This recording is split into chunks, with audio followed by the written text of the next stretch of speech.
Hello, my name is Brian. I'm a writer with over 25 books published on Amazon, and welcome to the next video in this series. This is Chapter 11, Like a Hawk.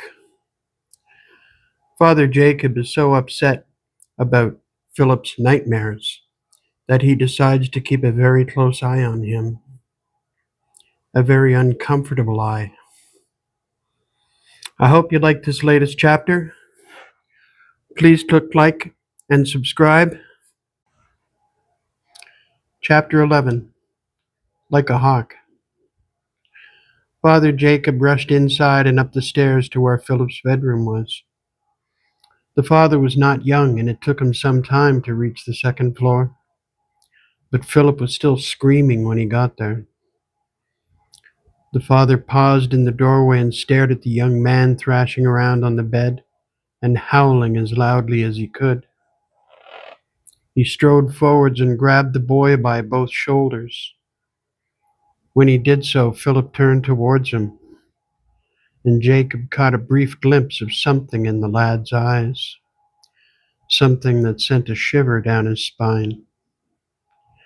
An evil gleam reflected in the boy's retina. Jacob fixed his gaze on his eyes, but whatever had been there was now gone. He was just a young man who had experienced a bad dream. Jacob stepped back for a moment in alarm and stared down at the boy. He was searching for the spark he had seen, that half-familiar glow in the eyes that he was sure he had seen before. But Philip's eyes were now closed, and he collapsed backwards onto the bed. "Get up, boy," Jacob barked. "Get up." He poked and prodded the young man while he spoke. Soon Philip opened his eyes and stared at the old man curiously. "Get up," Jacob insisted. Philip shifted to the side of the bed and placed his feet on the floor. He pushed himself to his feet and looked around the room, then at the elderly priest. His confusion was clear to see, and he continued to look around. Philip had no memory of the dream he had, only that it had been bad. "Father," he mumbled. "What? Never mind, boy. Get your feet moving and walk.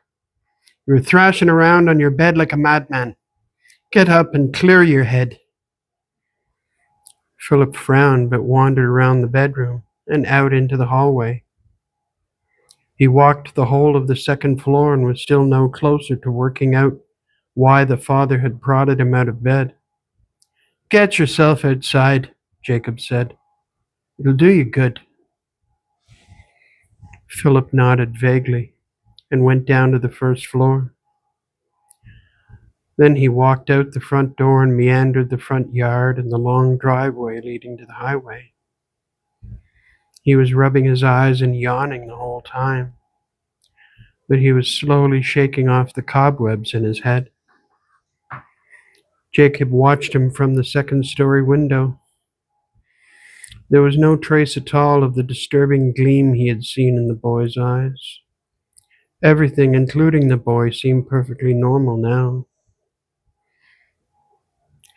The next morning, Philip puttered around the kitchen, making a morning meal for himself and the father. He placed slices of hot toast on plates and spread margarine on them. Then he strained poached eggs and put the eggs onto the plates beside the toast. He turned to call out to Father Jacob and stepped back in surprise. The old priest was no more than a few feet away and staring intensely at him. Philip blushed slightly and then put Jacob's meal onto the table. The father looked critically at it for several minutes, and Philip feared that the old man might decline to eat. Finally, he sat down and started to eat his morning meal. Philip took a moment to rinse the pots and pans he used, and then he sat to eat too. The whole time they ate, Father Jacob stared at Philip. He fixed his eyes on the young man and watched him closely. Brother Philip scowled slightly and looked back at the father through the corner of his eye. The old man continued to stare. Philip managed to get through the meal, even with the old man's eyes fixed on him the whole time. After they ate, Philip started cleaning the dishes and the counter and tabletop. He was a little frustrated to see that Father Jake continued to stare at him while he was cleaning. He stood halfway in the hallway and half in the kitchen with his head up against the doorframe. The old man's head was visible from his nose and one eye over to his ear. The rest of his face and head were hidden behind the wall. At one point, Philip stopped what he was doing and stared openly back at the father. Jake continued to study him and narrowed his eyes all the more. Philip woke up the next morning with all memories of his nightmare from 2 days before completely gone. In truth, he had forgotten most of the details within minutes of being shaken awake by Father Jacob. There was nothing left of it after an hour. Not one shred of it remained by the time he came back inside from the front yard. One thing remained, and that was Father Jacob following him around and staring at him. Philip could not do one thing without the priest openly spying on everything he did. His eyes were fixed on the young man, no matter what part of the church he was in. The young man did his best to get his chores done, but it was very distracting when he knew that he could turn at any time and see the priest watching him like a hawk. The next day, when Philip was sweeping and dusting the sitting room, he saw Father Jacob staring at him again. The young man just rolled his eyes and went on with his work. When he was done, he piled the cleaning supplies in the closet close to the kitchen. Then Jacob stepped out of the rectory office and beckoned to him. "Come here, boyo," he mumbled awkwardly. The father went back into the office and then acted surprised when Brother Philip entered. "Ah, yes," Jacob stammered. "I have something to tell you." Philip sat while Jacob hovered over him uncomfortably. He waited for the father to speak, but Jacob did not seem ready to say anything. He tottered back and forth on arthritic legs and seemed to be stalling. "Now, young man," he said, "there are some things you should be made aware of, and perhaps some things you were already aware of." "Yes, Father." "For instance, you came across, quite by accident, I'm sure, something that has made itself into a nuisance." "What do you mean, Father?" Jacob scowled and rocked back and forth on his heels some more. He looked down at the boy with his brows drawn together and his teeth pulled into a grimace. "For instance, that thing in the basement." Philip grimaced and was half afraid that the old man would finally tell him what was going on. He wanted to know, but at the same time he was afraid to know. "The thing in the basement?" he asked. "What's in the basement?" "Yes, quite." "What is it?" "Mrs. Fitz is terrified of it." "Yes, she is indeed." "Even Father Kyle seems to be afraid." Jacob frowned unpleasantly and waved a dismissive hand. "Never mind what he thinks about it, but it is something to be wary of." "What is it?" Jacob turned with a start and harumphed. "Don't you worry about that. It doesn't matter what it is. What matters is that we get rid of it. We need to cast it out." "We're going to exorcise it?" Philip asked in wonder. "Isn't it a demon?" "That's what everyone keeps saying." Jacob's eyes flashed, and he scowled deeply. "Heavens, no," he snapped. "We will not cast it out, not at all." He paused and bit his lip fiercely.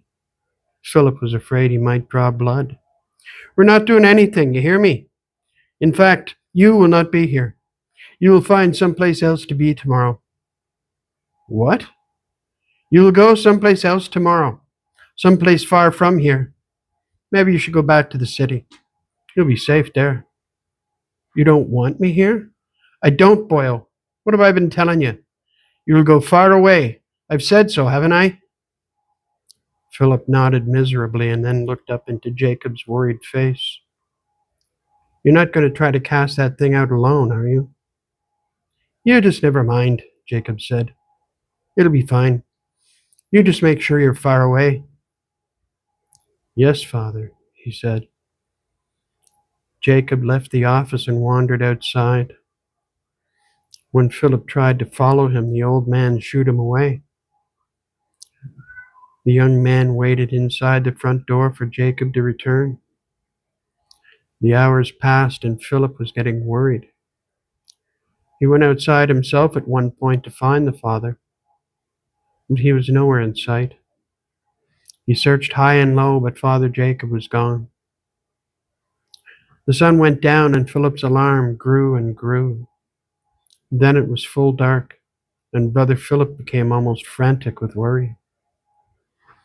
It was not until very late in the night that Jacob came back. When he did, his face looked haggard and his eyes haunted. Philip took the father's coat and tried to usher the old man to his room. Jacob was having none of it. He swatted at Philip's every effort to get him to rest. Now, my son, Jacob said at close to midnight, it is time for you to leave. Do not come back until at least after this time tomorrow night. I can't do that, Philip insisted. You will do what I tell you, boy, Jacob snapped. Go, leave, now. Philip reluctantly grabbed a bag for himself and brought it to the foyer. I should stay with you, Father, he pleaded one last time. No, you will leave and not return until tomorrow night. Despite all of his protestations, Jacob insisted that he leave. Philip grumbled and sauntered to his car. With one look back at Jacob standing in the door of the church, he put his car into gear and drove away. Thanks for listening, everybody. We'll see you again soon.